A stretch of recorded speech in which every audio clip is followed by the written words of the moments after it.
Hello watch enthusiasts, and welcome to chapter 1 of Seiko 7S26 do-it-yourself tutorial.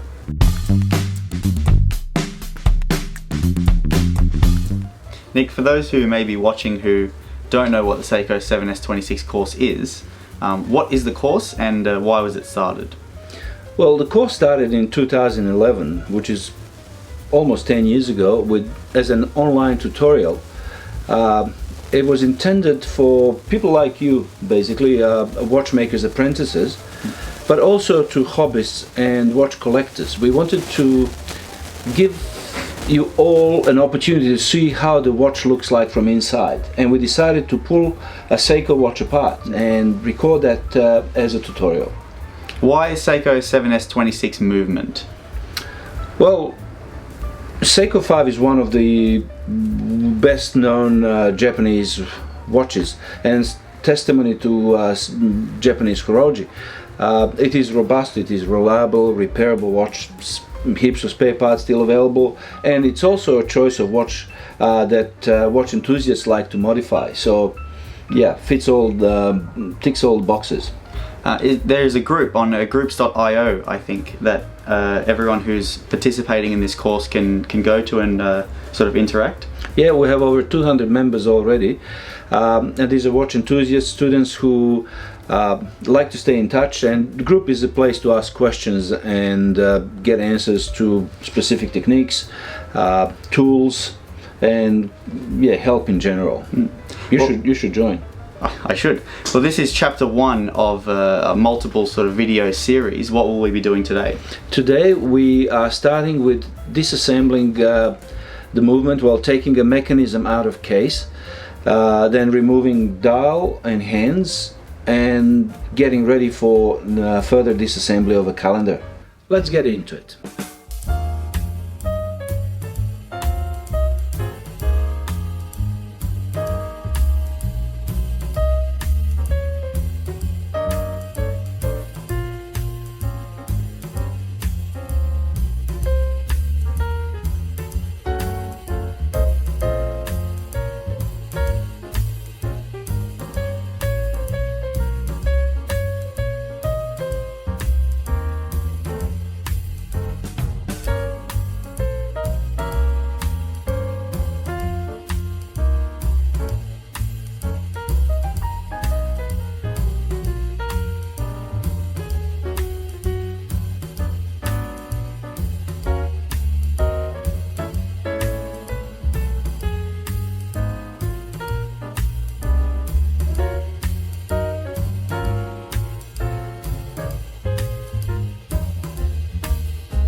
So there you go, Andrew. That was we got a movement out of case, and it was a chapter 1. How difficult was it? Not very difficult at all.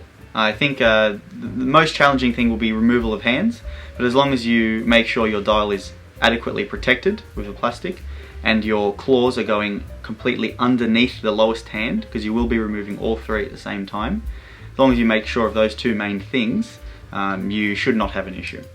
Very good. Well, I also think that some of our subscribers will have difficulties getting a case back off. Is there an alternative to a Bergeron professional tool? Most definitely. So if you don't have access to a professional case opening tool, there is what's called a JAXA tool. This is just a sort of hand opening tool. So you make sure you hold onto your case very tightly. You set the correct pins here, usually come with attachments, into the case back, and then very carefully open the case, much in the same way. Right, and that is not an expensive tool, right? No, it's not an affordable tool. Well, again, thanks for tuning in. Next chapter is going to be about disassembly of a calendar. So please stay tuned. Oh, we forgot one thing. If someone needs help, Groups.io. So groups.io, there's a link in the description down below. If you have any questions about what we're doing, you can ask away. we're here to help. We're here to help. Thanks for tuning in.